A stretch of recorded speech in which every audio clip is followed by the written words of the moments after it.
So in this video, I'm just going to show how you can export a file and use that to update, all of the records associated with it. So, you could use the export uh, element by creating a view, exporting your data that you want to update.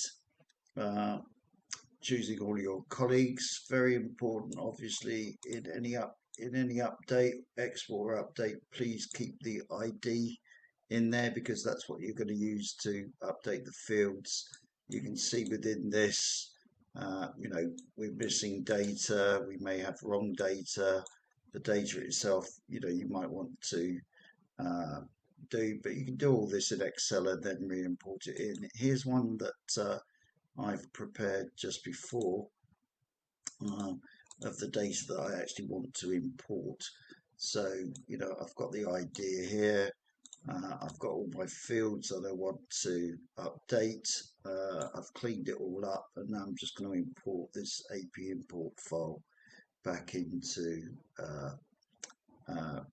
the PIM. So we're back in the PIM. We just want to do an import. So we're going to select our file, which is our fashion attribute master file. We're going to update existing records. We're going to use the ID as the update. Pressing the next. The next thing you're going to be is a map of all the fields. So we've just got to do a quick check of this. We're not using that one. Barcodes we've got in there.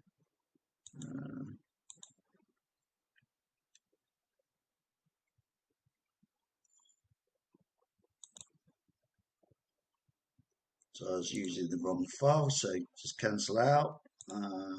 Again, we're going to just use this one, the import fashion attribute file. We're going to use the ID as the as the identifier. We don't have a pre-saved map, so it's just mapping down the fields that it recognizes. So you can see all of these fields have been mapped upright.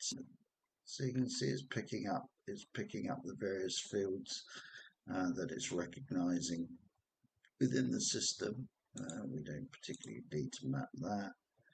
We don't really need to map the name. It's not mapped because I don't have it in the file.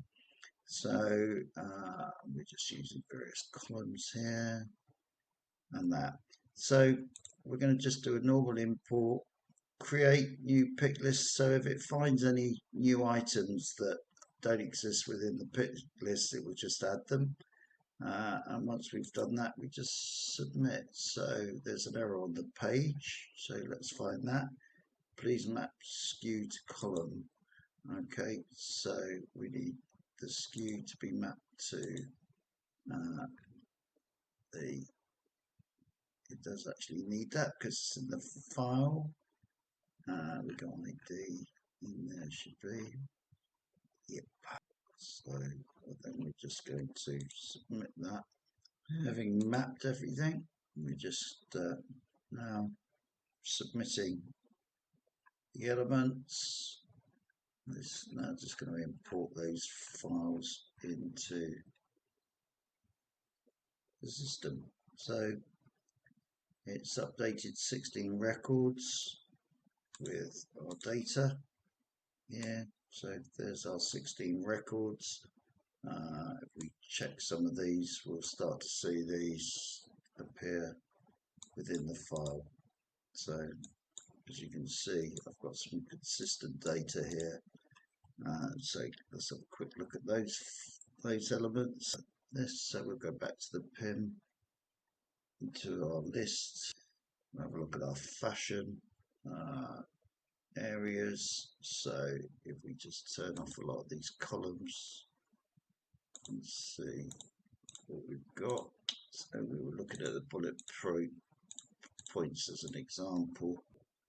What you can see is clothes that need to have all been updated.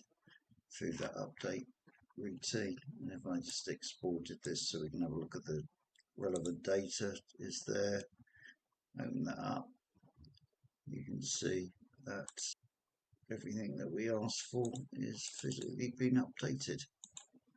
So not too many areas that are missing. And when we go back now into our product, we can see that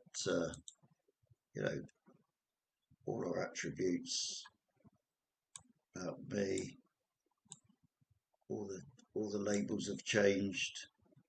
We've got our various other elements being updated. So that's the third way